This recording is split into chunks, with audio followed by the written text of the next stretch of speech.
35-এর আন্দোলন বলেন কিংবা এই পিএসসি সংস্কার আন্দোলন বলেন, শিক্ষার্থীরা যখন বিভিন্ন দায়িত্বশীল কর্তৃপক্ষের সাথে কথা বলতে যায় কেউ মূল্যায়ন করে না। একটা স্মারকলিপি দিলে সেইখানেও ঘাড় ধাক্কাধাক্কি করা হয় এবং একটা যৌক্তিক আন্দোলন করলে লাঠিচার্জ করা হয়। এই পুলিশ প্রশাসনকে আমরা পরিষ্কারভাবেই জানিয়ে দিতে চাই, শিক্ষার্থীদের একটা বিদ্রোহ বিপ্লবের মাধ্যমে এই জুলাই পরিবর্তন চোখের সামনে আপনারা দেখেছেন। কাজে শিক্ষার্থীদের সাথে আচরণের ক্ষেত্রে অবশ্যই আপনারা সহানুভূতিশীল এবং সহনশীল হবেন, অন্যথায় শিক্ষার্থীরা যদি গরম হয়ে যায় সারা বাংলাদেশ। এখানে পিএসসিতে এই যে আরেকটা আমলাতান্ত্রিক জটিলতা, একটা বিসিএস নিয়োগের ক্ষেত্রে 3-4 বছর লেগে যায়।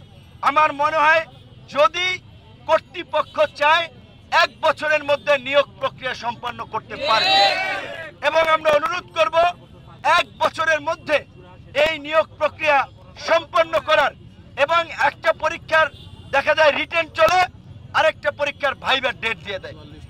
এইটা একটা প্রহসন, এটা আমি মনে করি একেবারেই বিবেকহীন কাজ। শিক্ষিত মানুষ, উচ্চশিক্ষিত মানুষ, তাদের তো এটা আমলে নেওয়া দরকার যে স্বাভাবিকভাবেই শিক্ষার্থীরা একটা যে সময় পরীক্ষা দিচ্ছে আরেকটা পরীক্ষার জন্য ডাকা হলে 2 দিক থেকে মানসিক চাপ। তো এই কারণে এই পরীক্ষার স্কেডিউলগুলো, রুটিনগুলো এমনভাবে করা দরকার যেন একটার সাথে আরেকটার ওভারল্যাপ না হয়। সেই ক্ষেত্রে আমি মনে করি আমরা যেমন 2018 সালে কোটা সংস্কার আন্দোলনের মধ্যে দিয়ে এই ফ্যাসিবাদী রাষ্ট্র কাঠামো সংস্কারে শেষ পর্যন্ত এই কোটা সংস্কার আন্দোলনকে কেন্দ্র করে একটা গণ অভ্যুত্থানের মধ্যে দিয়ে নতুন বাংলাদেশ রচনা হয়েছে। আপনাদের এই পিএসসি সংস্কার আন্দোলনের মধ্যে দিয়ে সরকারি বেসরকারি সকল চাকরিতে মেধাবীদের একটা ন্যায্য অধিকার প্রতিষ্ঠিত হবে।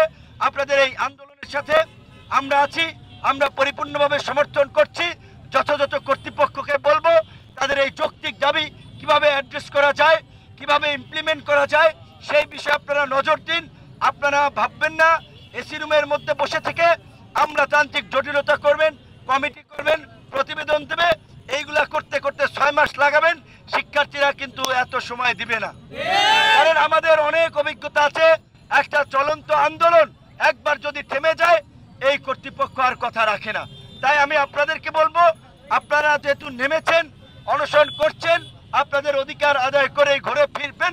আমাকে আজকে আমার সাথে গতকালকে যোগাযোগ করা হয়েছে, আমরা আজকে পঞ্চগড়ে ছিলাম সকালে, সেখান থেকে এসে আপনাদের সাথে জয়েন করেছি।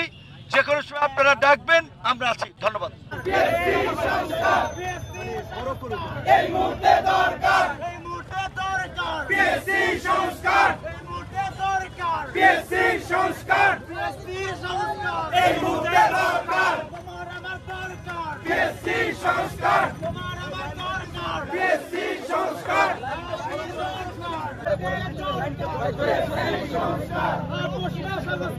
সংস্কার সংস্কার সংস্কার সংস্কার সংস্কার